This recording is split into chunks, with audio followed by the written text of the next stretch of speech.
अब देखिए, राहुल गांधी विदेश नीति पर सवाल उठा रहे थे लेकिन सेल्फ गोल कर बैठे। दूसरी तरफ सच्चाई यह है कि पीएम मोदी और मेलोनी सोशल मीडिया पर बहुत वायरल होते हैं। उनके जितने पोस्ट सोशल मीडिया पर आए हैं साथ के, उनके साथ की तस्वीरें हो, वीडियो हो, ये सब के व्यूज करोड़ों में जाते हैं। यानी लोग दोनों बड़े नेताओं को और उनकी छवि को पसंद करते हैं। देखिए, जब पीएम मोदी ने मेलोनी को गिफ्ट दिया हो या इसके अलावा जितनी भी अब तक तस्वीरें आई हैं वो इस बात की गवाह है।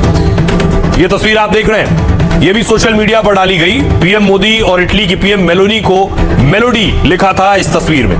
दोनों नेताओं के दौरे या मुलाकात के वक्त मेलोडी ट्रेंड करने लगता है। दोनों से जुड़ी तस्वीरें देखते ही देखते वायरल हो जाती हैं। 20 मई को पीएम मोदी इटली के दौरे पर थे और इसी दिन इटली की पीएम मेलोनी ने सेल्फी पोस्ट की।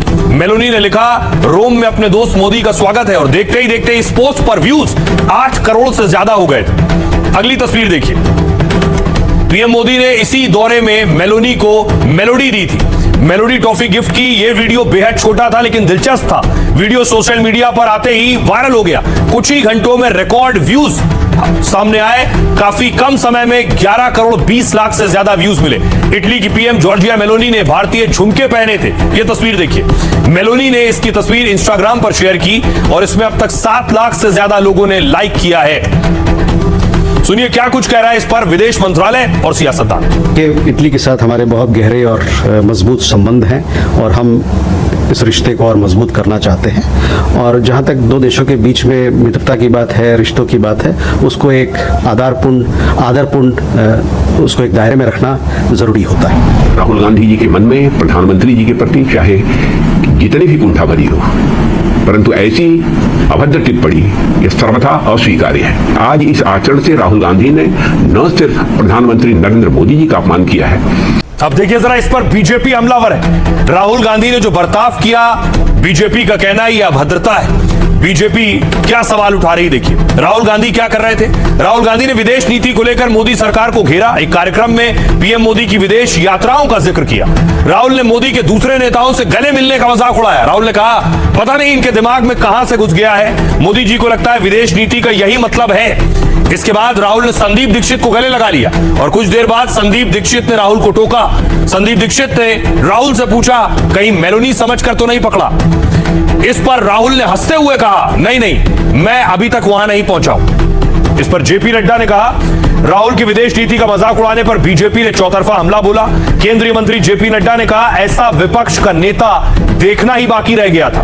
यह देश के लोकतंत्र का दुर्भाग्य है। कांग्रेस के लिए भी इससे दुख का विषय क्या होगा।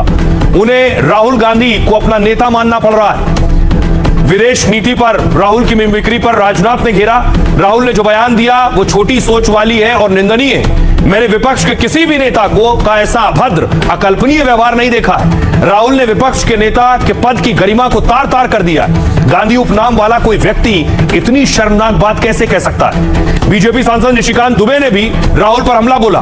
क्या आपको लगता है कि राहुल गांधी जी की मानसिक स्थिति ठीक है? झारखंड के रांची में कांके इनके लिए ठीक जगह है। केंद्रीय शिक्षा मंत्री प्रहलाद जोशी ने कहा कि राहुल, आखिर आप कब बड़े होंगे? भारत चलाने के लिए परिपक्व नेतृत्व चाहिए, न कि बचकानी नौटंकी। असम के सीएम हिमंता बिस्वा शर्मा ने कहा, सारी हदें पार हो गई। कांग्रेस के वंशवादी नेतृत्व ने शालीनता की सारी हदें पार कर दी। एक महिला राष्ट्र अध्यक्ष को लेकर आपत्तिजनक टिप्पणी की गई है। सुनिए इस पर सियासतदान क्या कह रहे हैं। इनका पता नहीं कहां से इनके दिमाग में घुस गया। अब अजीब चीजें घुस जाती है, बट इनके माइंड में घुस गया कि फॉरेन पॉलिसी इज दिस।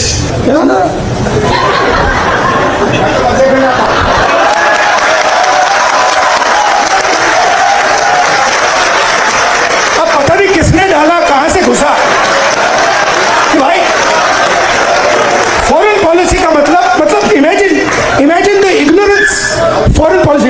एक चीज पूछ सकता हूं? मेलोडी समझ के तो नहीं पकड़ा था? I have not reached there yet. वो नौटंकी के एक पात्र थे, नाटक के एक पात्र बन गए थे।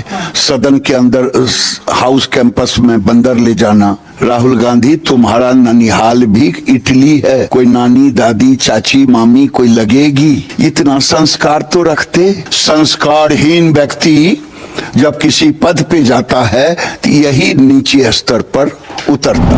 जो व्यवहार नेता प्रतिपक्ष ने किया वो अभारतीय है, अशोभनीय है, अलोकतांत्रिक है, मर्यादाओं की धज्जियां उड़ाने वाला है। ये क्या कांग्रेस को शोभा देता है?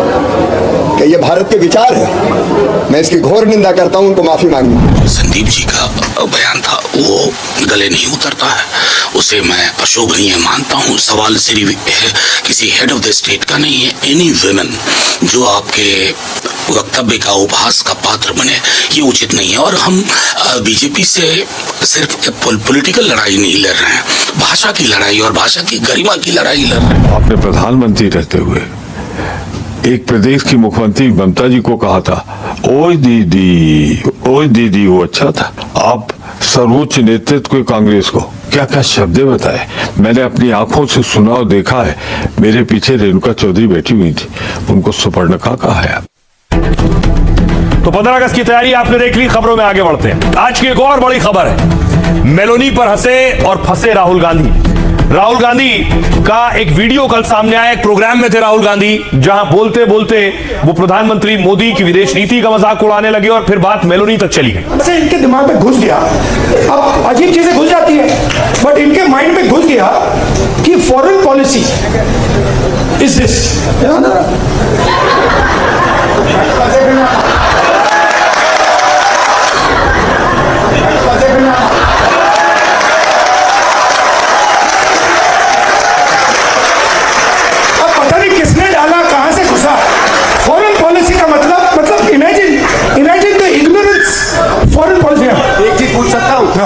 मेलनी समझ के तो नहीं पकड़ा था, मेलनी समझ के तो नहीं पकड़ा था, मेलनी समझ के तो नहीं पकड़ा था। I have not reached there yet. ऐसे इनके माइंड में घुस गया कि foreign policy is this.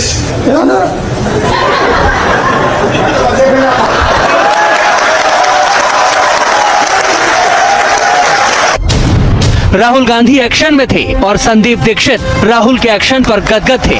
Rahul भी भूल गए और संदीप दीक्षित भी कि वो सार्वजनिक मंच पर हैं। एक चीज पूछ सकता हूँ, मेलनी समझ के तो नहीं पकड़ा था, मेलनी समझ के तो नहीं पकड़ा था।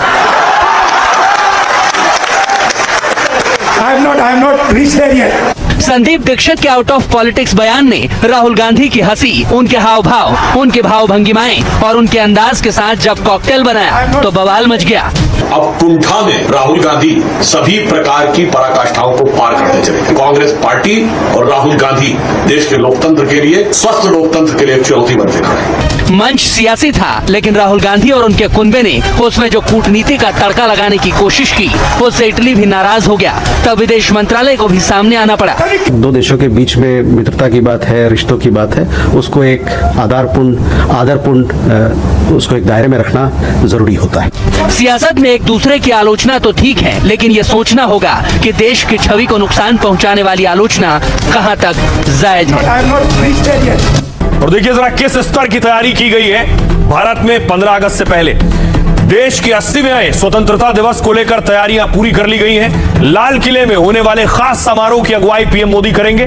जैसे ही पीएम राष्ट्रीय ध्वज फहराएंगे, 21 तोपों की सलामी दी जाएगी। पहली बार लाल किले के समारोह में वंदे मातरम का सामूहिक गायन भी होगा। 2 MI-17 हेलीकॉप्टर समारोह वाली जगह पर फूलों की बारिश करेंगे और आजादी के समारोह में 5000 विशेष मेहमानों को आमंत्रित किया गया है। जहां पीएम मोदी झंडा फहराएंगे, वहां चप्पे चप्पे पर सुरक्षा व्यवस्था कड़ी होगी। लाल किले और उसके आसपास 15,000 जवान तैनात किए गए। इनमें दिल्ली के पुलिस के साथ NSG अर्धसैनिक बल भी होंगे। 1000 से ज्यादा CCTV और ड्रोन कैमरों से निगरानी होगी, क्योंकि दिल्ली में 5 से ज्यादा जगहों पर बम की धमकी मिली थी। इसके अलावा लाल किले के अलावा सभी संवेदनशील इलाकों में भी पुलिस मौजूद रहेगी। स्पेशल सेल संदिग्ध गतिविधियों पर विशेष नजर रखेगी। जमीन के साथ यमुना खादर इलाके में भी सुरक्षा के विशेष इंतजाम है। यमुना नदी में नावों के जरिए लगातार गश्त की जा रही है, जिससे नदी के रास्ते किसी भी संदिग्ध गतिविधि को रोका जा सके। सुनिए जरा दिल्ली पुलिस क्या कह रही है इस पर। एंटी टेरर चेक्स करना, उसके एंटी टेरर रिस्पांस प्लान बनाना, क्राउड मैनेजमेंट करना, VIP सिक्योरिटी, ये सारा एरिया सिक्योरिटी, ये सब हम लोगों ने एस्पेक्ट्स यहाँ पे ध्यान दिए हैं। और उसको लेके हम लोगों ने डिटेल में मैन पावर डिप्लॉयमेंट किया है, जिसमें कल हमारा 15 से 20 हज़ार मैन पावर यहाँ पे अलग अलग एजेंसीज की डिप्लॉयड है। यहाँ हमें 2-3 हज़ार से ज़्यादा की हमने फोर्स ऑन ग्राउंड ट्रूप्स हमने यहाँ लगा रखे हैं। उसके अलावा टेक्नोलॉजिकली हमने बहुत ज़्यादा एडवांसमेंट्स किए हैं इस साल, तो एंटी ड्रोन सिस्टम्स पे भी हमने काफ़ी यहाँ पे काम किया है। कैमरा क्वालिटीज़ पे, जूमिंग क्वालिटीज़ पे हमने बहुत ज़्यादा काम किया है और एक ओवरऑल एक सिक्योरिटी का छत्र सा बनाने की कोशिश की जा रही है, जिससे हमारा जो इवेंट है, जो राष्ट्रीय पर्व है, बहुत आराम से निकले।